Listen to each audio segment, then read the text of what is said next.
Hello golfers, welcome back to JD Golf TV, your home for pursuing golf excellence. I'm John Dunigan, your guide to playing the best golf of your life. Today's lesson is on the cone of fame versus the cone of shame. Let's get after it.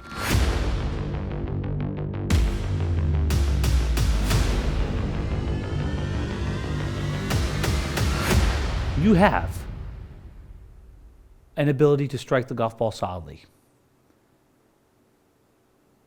If you're hitting it solidly, let's say 7 out of 10 times, you get it to 8 out of 10 times, you might be a better golfer. Get it to 9 out of 10, you might be a better golfer still.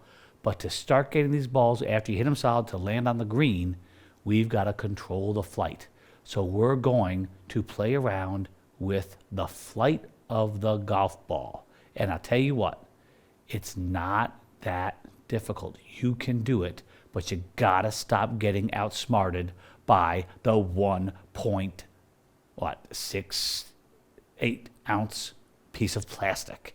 You gotta be using the tool, not hitting the stupid ball. The shot cone, if we drew a line from our golf ball to where the left miss goes and a golf ball to where the right miss goes, that's the cone. We want to use the shot trails that TrackMan gives us. These will show us whether I'm creating random curves. Now, the fact is, if I was able to hit the golf ball between straight and draw, I did my job. That's a great shot cone. If I'm trying to hit my golf ball and I'm getting curves to the right and curves to the left, I'm going to have a hard time trusting myself when there are obstacles up there. Now, there are a few golfers, very few golfers, who actually just want to stand there and try to hit the golf ball straight. And that's okay with me. It doesn't work for me, but it's okay with me if you want to play that way. But then you are going to have some right curves and left curves, because the fact of the matter is, hitting the golf ball perfectly straight every time is very difficult. Hitting it perfectly anyway every time is difficult, or you'd never see the best players in the world miss a fairway or green. We're going to try to create this club path and face relationship to get the golf ball to end up good enough. So if I'm going to hit a 150-yard shot, we'll see how far I get this going. If I'm going to hit a 150-yard shot, if my ball finishes, let's say, 10% of that away from the target. So a 150-yard shot, if it finishes 15 yards left or right, I did okay. That's a certain level of golfer. Listen, it might have to be 20%. If you're a pro, I want to see that thing getting 5%, even when you're on a golf course. That would be world-class ball striking. So here we go. We're going to hit some shots and see what we get. And this can also be this would be a really soft test of your skill, because I'm only going to hit 7-iron right now. Right? 7-iron. I could do it with the driver, but if I want to really test the skill, then I've got to start changing clubs, preferably changing lies, preferably actually chart your progress around a golf course. If you really want honest, where am I at, take your stats on a golf course. Very simple. Here we go. I'm going to try to hit my stock little draw and see what we get.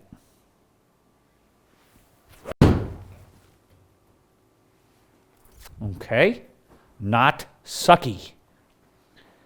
I'm going to keep going and see just how consistent I am. Now, I'm not just making a swing. In fact, I have a little feel for my backswing, to be quite honest. I have a feel for where the grip is. I'm trying to put my grip in a certain spot. That helps me. But I'm really trying to hit the golf ball from here to there, kind of like that last shot. Okay, as you know, the face relative to the path was left. Therefore, the ball drew. Yay. And 17 feet left. Let's see, it went 157 yards, which would be 15 yards would be 10%. 7 yards would be half of that. Ooh, I'm inside the PGA Tour range. Not sucky. Of course, there's no hazard out there. There's no money on the line. And I'm hitting on the mat. But I'll take it. Notice how much I look out. I'm hitting a golf shot, not hitting a golf ball.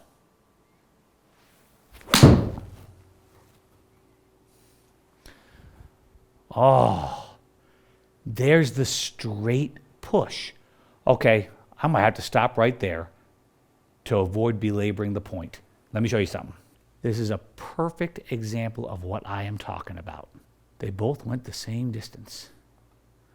So there's my two shots.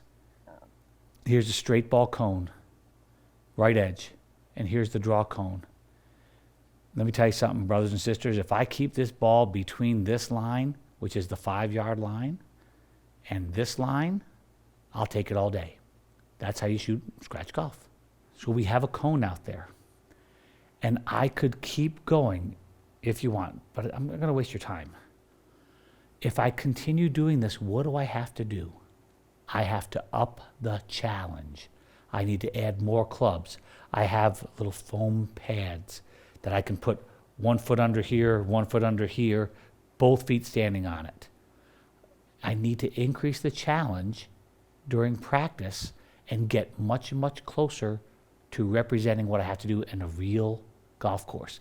Standing here and hitting 7-irons is really good, and most of the best players in the world of golf spent a tremendous amount of time in this block practice method. They practiced a lot of block practice, but they also played a lot of golf on the golf course. Let's just make that very clear.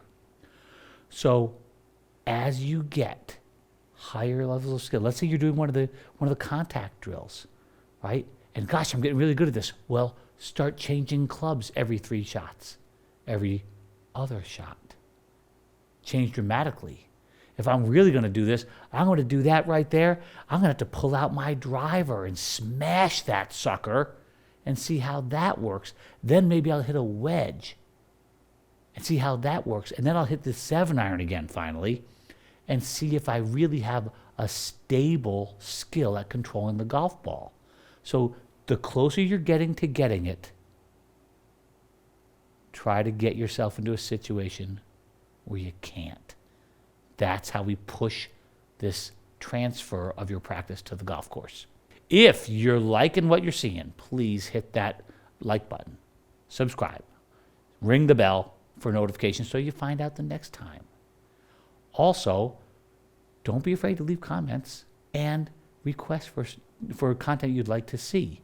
And lastly, JD Golf TV. It's a subscription site, and it's going to give you everything that you need in all aspects of the game to play better golf than you've ever played in your life. Thank you very much.